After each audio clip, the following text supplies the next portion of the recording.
Welcome everybody to the Wake Up Call channel. The world is holding its breath, awaiting the response from Israel to Iran's attack. That is the headlines that are all over the place after the missiles were supposedly sent off from Iranians into Israel. And now, of course, we're going to wait for a response. Even the IDL gave us a video on their YouTube channel letting us know that there were plans in the works. But of course, the world stage has to continue to play out so they could build this up and build this up. And of course, it's looking more and more like Donald Trump is going to be playing a major role in what happens moving forward. So while we wait for the response, there's another big narrative out there that you're going to quietly hear without actually thinking about why are they even asking you this. And that is, what side are you on?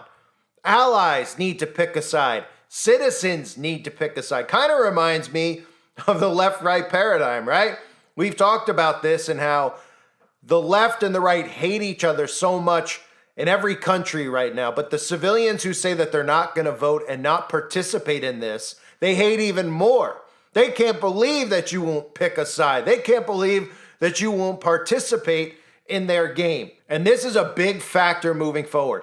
How countries align themselves. I talked about that with the UN staged walkout when Netanyahu spoke, how all these world leaders suddenly are turned against Israel. Israel, who always is the victim. Well, in this instance, Israel is the catalyst, and Iran are the catalyst to bring about World War III. But you might say to yourself, well, World War III, what do I care about what's going on over there? I live in America. What do I care? I live in the UK. Well, you're not supposed to actually care, but you will care because your governments have to get involved. And if your governments have to get involved, the civilians are going to also believe that they have to get involved. And they will. Like I discussed with Republicans, they'll be involved because they believe that the state of Israel, the military-industrial compound of Israel, is aligned with biblical Israel. And they're not. So they'll be duped into siding with Israel. Democrats will be duped into siding with Palestine and Iran, but don't forget, they'll still defend anybody who exposes the state of Israel for what they are because they can't have that. So they will censor that and call that anti-you-know-what speech. So they're going to make you choose a side. And those are the headlines that have already begun since the missiles were fired. Which countries support Iran? Which countries support Israel amid World War III fears? And why does this matter? It matters for a lot of reasons. What's that other narrative that's out there that they want us to pay attention to? Well, they talk a lot about the climate, and they also talk about how we need to transition away from oil. Well, this is a good start for us, and this is a good start for most countries, right? Because Iran is really one of the leaders in producing oil. So countries who side against Iran are going to have their oil supplies cut off, which means you're once again not only going to be paying more at the pump, but you're likely going to get forced into rations. Now, Americans will say, well, why don't we pump our own oil? Well, they've been asking that for a while, and the government continues to not pump their own oil because they want everybody to transition to green energy because green energy is controllable. Natural gas and oil give civilians the ability to still wander and roam freely. They want everything under control. Every aspect of your life they want control over, as crazy as that sounds. So whoever sides with Israel is probably going to begin to have problems with importing oil, which is this works perfectly for everything that they want anyway, and that's part of the design, right? Whoever sides with Iran will have shortages in things that Israel produces, which is like electrical machinery and equipment, appliances, chemical products. So you're going to begin to see shortages, okay? And they've been talking about this quietly underneath the surface since October of last year when this all began. They've been preparing you for this with global oil supply being at risk if these two countries go to war. Well, it's inevitable that they're going to go to war because it's all staged and scripted for them to go to war. So I like this model that's out there where literally they call it the empire wants you to pick a side. The globalist establishment, which controls everything, wants you to pick either actor A or actor be in their fabricated conflict perfectly describes what's going on. Globalist, orchestrated dialectic. You pick a side, you participate in the game. That's what they want. And really, it's working, because you would say, well, then I won't play in the game. But all of the people who play in the game are demanding that you pick a side and play in the game. In fact, they've gone out of their way to try to lump us in as conspiracy theorists, whatever they like to call us, even though it's very clear that nations are conspiring together against the citizens. The people out there are hell-bent on us participating and choosing a side, and the government themselves are literally trying to throw us into the alt-right side, the extreme right side, that anybody who's a Christian has to be conservative, and anybody who talks about conspiracy has to be a conservative as well. So while most people don't realize this, what this ends up leading to with World War III, because a lot of young teenagers hear this and they're like, who cares, right? It's not happening up the road for me. It's not happening in America.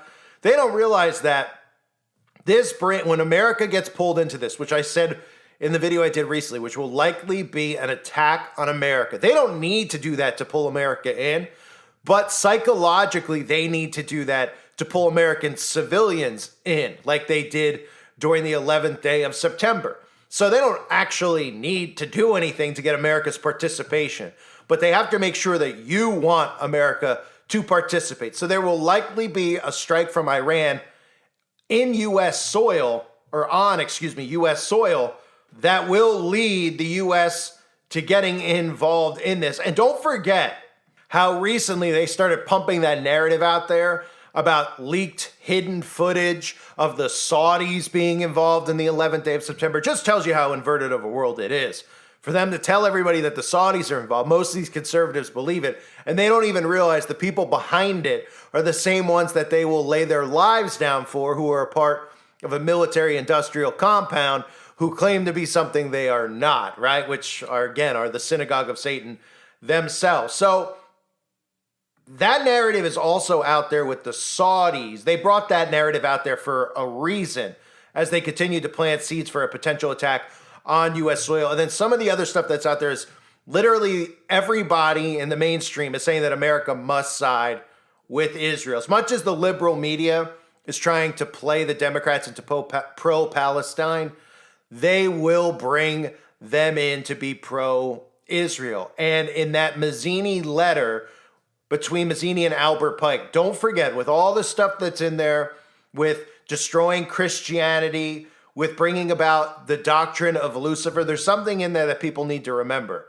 And that's the quote, "Meanwhile, the other nations, once more divided on this issue, will be constrained to fight to the point of complete physical, moral, spiritual, and economical exhaustion," which means all countries will have to be involved in this third world war. All countries are going to feel impacts financially. There's going to be a lot of rationing and a lot of shortages that they're going to blame on this war. They tried to do that early on with the stuff going on in Ukraine, with Ukraine and Russia. Remember how we were having food supply shortages, and they're telling us that all of our wheat supply came from Ukraine, and a lot of people were scratching their heads because they were saying, well, that's not necessarily true. I mean, don't we grow wheat in America, right? Well, this time around, they'll make sure that you know when the prices of gas are probably $10 a gallon, $12 a gallon, and then they start calling for rationing. They'll let you know that it's all Iran's fault. But if you pay attention, their blueprint all along, the globalist blueprint, the people who are responsible, trying to force you into picking actor A or actor B, the people responsible for this orchestrated dialectic, they're the ones who want to remove oil in the first place. So what better way to do it, especially for Americans? Americans are the ones they want to bring to their knees immediately.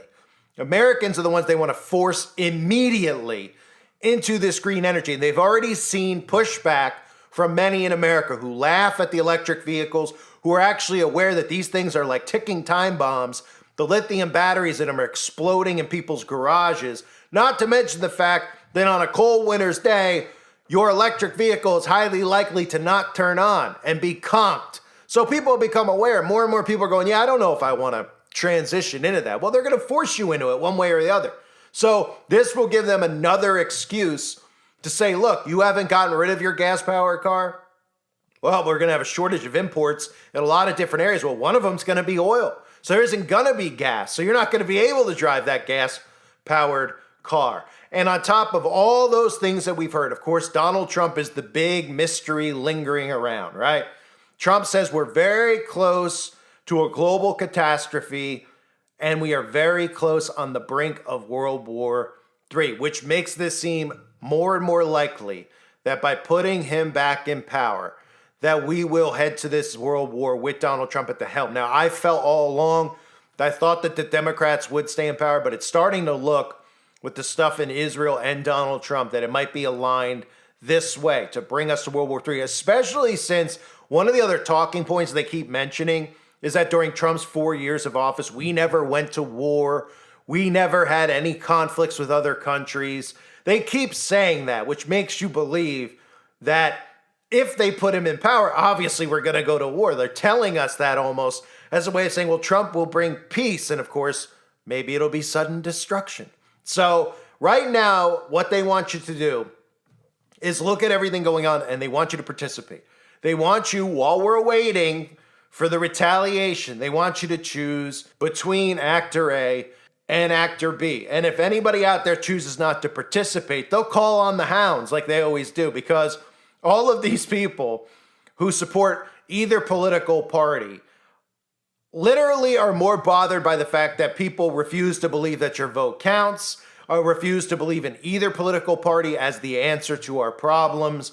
These people don't even realize how brainwashed they are on the conservative side as well, that they're angry about the fact that people like us see this for what it really is, and they don't.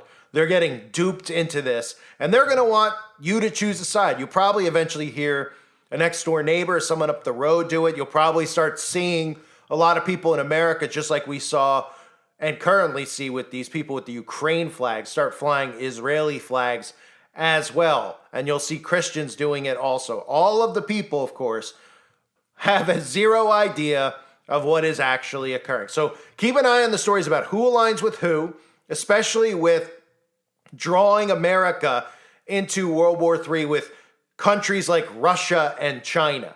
Because remember, all of a sudden, that narrative has flipped as well with Donald Trump and Vladimir Putin. The narrative have constantly had been that they're buddies, they're very much alike. And then Putin came out and said that he supports the Democratic Party. Now, a lot of people say, well, that's not what he really said, that the media is trying to alter it. Well, they're trying to give you the opinion now, whether he said it or not, that him and Trump are no longer aligned with one another.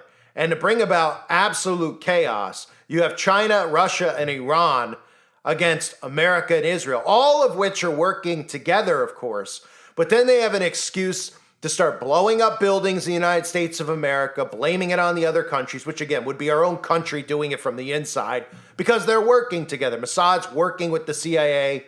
The intel agencies are all working together to do this. Putin is working with Trump. Putin is working with, but all of them are in cahoots. That's why they're moving forward now, because it's completely compromised. Everybody seems to forget about Vladimir Putin being hand-selected by the World Economic Forum. Remember that speech where Klaus talked about how Putin was groomed and trained by them? What do you think? He went rogue? He's just going against them? They have to create heroes and villains on both sides to make this thing work. There's obviously going to be people who are acting out in the public like they're opposed to the World Economic Forum, like Trump pretends to be or Putin pretends to be anti-New World Order, because they need to make sure that the civilians don't say, hey, wait a minute, all these governments are now working together against us. We need to rise up against it. They want you to support specific leaders in specific countries, thinking that there's a chance that you might have to beat this New World Order, but really they're all working together against you. And watch the stories about the resources. Watch other countries, who they align with, and suddenly places like India. Who does India align with? Oh, it's North Korea aligning with Iran. Well, oh boy, we got to watch, because now they're going to cut supplies off. And they planted those seeds as well with the Ukraine-Russia narrative, right? Remember how we were cutting off supplies to Russia? We weren't allowing Russia to do business with American companies anymore. This is the new game that they're playing. And it's not to hurt one another. It's to hurt you. It's to hurt us. To make sure that there's shortages in stores, prices are increased, and rationing is the name of the game here. Because during these world wars, they always bring about rationing. And they've already conditioned you into it.